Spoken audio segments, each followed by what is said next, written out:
মহান বিজয় দিবসে সাভারের জাতীয় স্মৃতিসৌধে জাতির শ্রেষ্ঠ সন্তানদের শ্রদ্ধা জানিয়েছেন রাষ্ট্রপতি মোহাম্মদ শাহাবুদ্দিন ও প্রধান উপদেষ্টা ডক্টর মোহাম্মদ ইউনূস। সকাল ৬টা ৩৪ স্মৃতিসৌধের বেদিতে পুষ্পস্তবক অর্পণ করেন রাষ্ট্রপতি। কিছুক্ষণ পর বীর শহীদদের প্রতি শ্রদ্ধা জানান প্রধান উপদেষ্টা।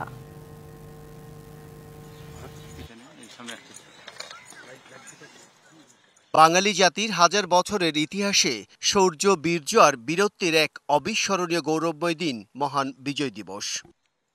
দিবসটি উপলক্ষে সকাল ৬টা ৩৪ জাতীয় স্মৃতিসৌধে জাতির শ্রেষ্ঠ সন্তানদের শ্রদ্ধা জানান রাষ্ট্রপতি মোহাম্মদ শাহাবুদ্দিন।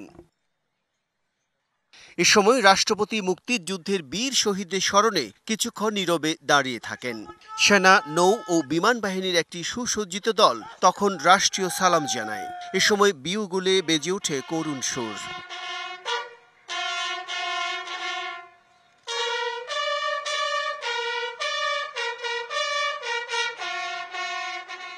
পরে জাতীয় স্মৃতিসৌধে শ্রদ্ধা নিবেদনের পর উপস্থিত যুদ্ধাহত মুক্তিযোদ্ধা ও শহীদ পরিবারের সদস্যদের সঙ্গে কুশল বিনিময় করেন রাষ্ট্রপতি।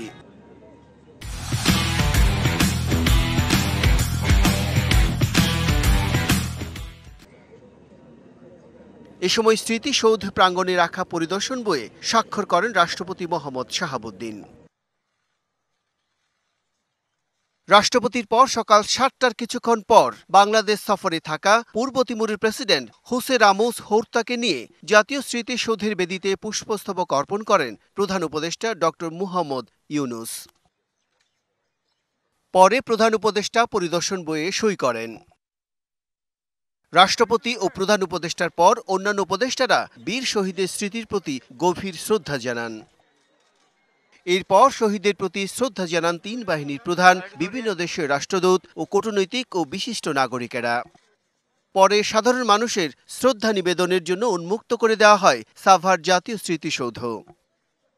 Bijan Kumar Das, DVC news, Dhaka.